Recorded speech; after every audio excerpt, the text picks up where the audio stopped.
So yeah, I think this fishing pole has seen some better days. Definitely needs to be cleaned up. Looks like I've got a chunk missing out of the cork there. That shouldn't matter too much. Label stickers there, but can't read anything on it. And not always a good sign when you got electrical tape wrapped around it.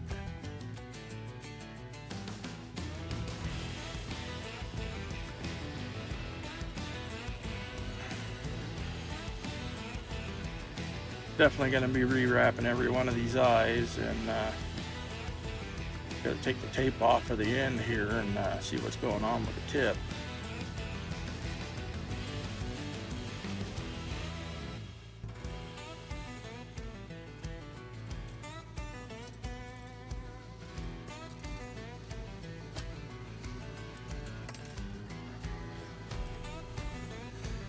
Yeah, I'd say that's definitely not factory.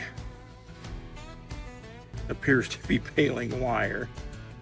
So I think I'm going to somewhat copy this, but I'm going to use a little bit better wire for it. This is what I have so far for making a new tip. It's just a piece of, I don't know, it was like 16-inch stainless steel. I gave it a quick wrap with some fly tying thread, and I put a little bit of UV resin just here on the top side. Going to give that a cure real quick before I trim this to its final shape. I have it to the final size, and as you can see here, I filed the end of it, put a bit of a taper on it, both from the sides and down from the top. So when I put this on the end of the pole and wrap it, it'll have a smoother transition going down onto the pole when I'm wrapping it with the string. Then I gave the tip of the pole a light sanding so that it has a good surface for this UV resin to adhere to. It looks a little bit funny, but the tip is done. That'll work just as good as a factory one did. Now I have to deal with the wrap on the rest of the eyes.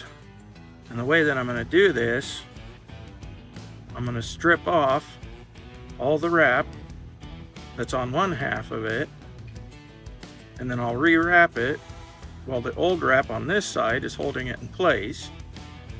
And then once this side is done, I'll repeat the process on the other side. That's side one finished. And that's side two done. Now I just need to rewrap the other two eyes. So here's the third eye repaired. I also did a rewrap on the base here.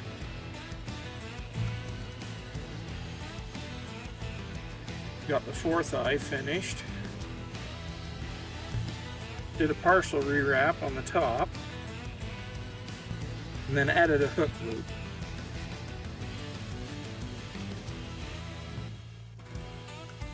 I have no idea what brand this fishing reel is. I can guarantee you this handle is not original to it. But everything seems to work. And you know, even with it working, I'm gonna go ahead and take it apart, give it a good cleaning, and fix anything that needs to be fixed on it. And of course, I'm gonna replace that janky old line. I'm pretty surprised at how clean it looks on the inside. There's hardly any wear to it. I'm almost guessing that somebody might have bought this like brand new, the cheapest one they could find, and then they just turned out not to be a fisherman, and it ended up sitting in the closet forever and just never got used. So I am gonna add a little bit of oil to this to kind of help break up that grease a little bit, make it work a little smoother. I think this is about the simplest mechanism that I have ever seen for closing a bail on a reel. See this little tab right here?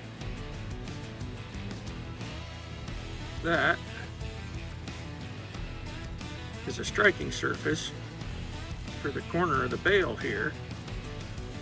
And as you turn the handle to bring it around, it leverages it up and over.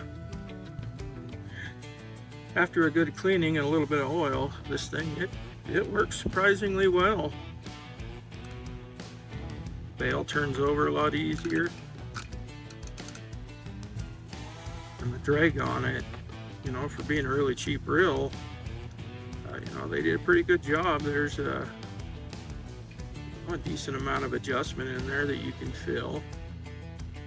I know some cheap reels, it's like you just tighten it down and you have no drag. And then you just get past this like little tiny gap where it goes from no drag to all drag, and it's kind of hard to get it adjusted. This one, it's actually not that bad. I filled it up with 10-pound braided line.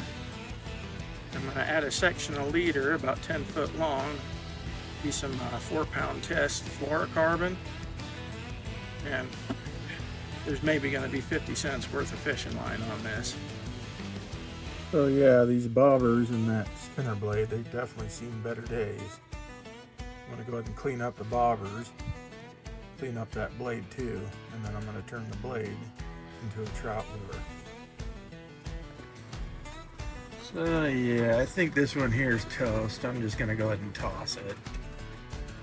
These two aren't perfect, but they cleaned up well enough, and they'll still float and work just fine. Well, that ought to catch something. I'll definitely try it out on trout, but wouldn't surprise me if a bass had hit it too.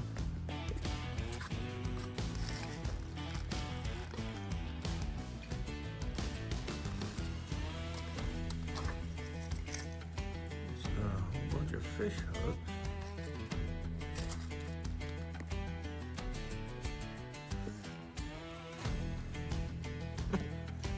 Tackle box. Pretty happy with this fish hook purchase. There's a lot of these medium-sized treble hooks that'd be great for, you know, putting on your bass lures. And then there's a whole bunch of these bait holder style hooks, great size for catfish.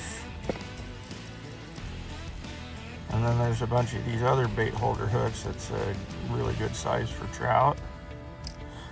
And on top of that, it had these treble hooks, the smaller ones, the perfect size for trout and power bait. Somebody put these little springs on them. I get what they were trying to do. It probably helps like power bait hold to the hook better, but I'm going to go ahead and pull them off of there and just use the bare hooks. This is the gear that I came up with to complete my $20 fishing gear challenge.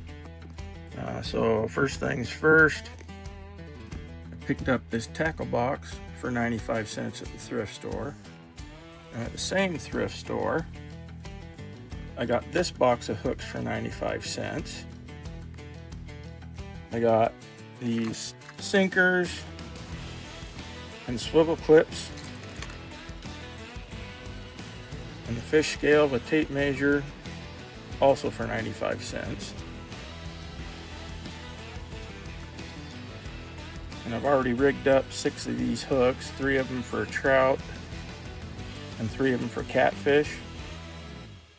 The 3 catfish floats, that was 75 cents. Then I got the crappie jigs. I got them for $1.99. At a different thrift store, I got these bobbers and that spinner blade that I turned into a trout spinner, plus the fishing pole and the reel, which you've seen already, was $8. And then at Bi-Mart, it was $1.19 for the fishing stringer and $4.59 for garlic scented power bait. The next day of good weather, I'm going to go down to the lake and I'm going to see what I can catch. I also forgot to mention that I'm going to be digging my own worms. So the worms, they're not going to cost anything. That's just labor going out to the garden with a shovel and digging them out. I'm also going to throw in this roll of fishing line that I already have, and I'm estimating its value at about 50 cents.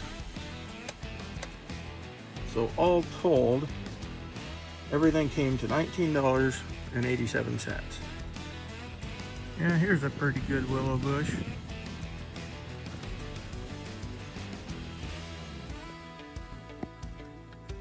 To further keep costs down on this fishing kit, I've made a couple of willow fish pole holders and a willow fish stringer. So for the willow fish pole holders, you want to find a good fork in the tree like this, something that's going to be, you know, about 3 inches wide at the top and about 5 inches long. And then you want to make the total length about 2 to 3 feet long, depending on the fishing that you're going to be doing or what size pole that you're going to be using. And you carve the bottom end to a fairly good point. This allows you to push it into the ground.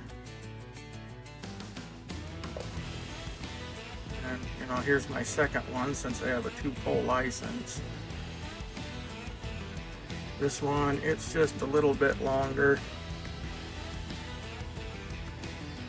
But for my trout poles, you know, either one of these, the short one or the long one, will work just fine. Now for the willow stringer, it needs to be a little bit different. You want to find one that's like, you know, somewhere between about 1/4 inch to 3/8 of an inch thick. And you want to have a small fork down at the bottom. Carve it down, get all the little limbs and knobs off of it. I kind of missed this one here, so I'm gonna have to carve that one off. But once you have this made, you take this upper end here, string it through the gills and out the mouth, and then you can thread it all the way down to the fork. And you want to kill the fish beforehand. Either cut the gills to bleed it out, or, you know, hit them on the head. Once you do that, you can string your fish down onto this, and then you just lay it in the edge of the water. I got a little OCD with this. Ended up just trimming the bark completely off of it. Let it dry out in the sun for a couple hours and it won't be sticky. But, you know, this will work pretty good for keeping track of your fish that you're keeping.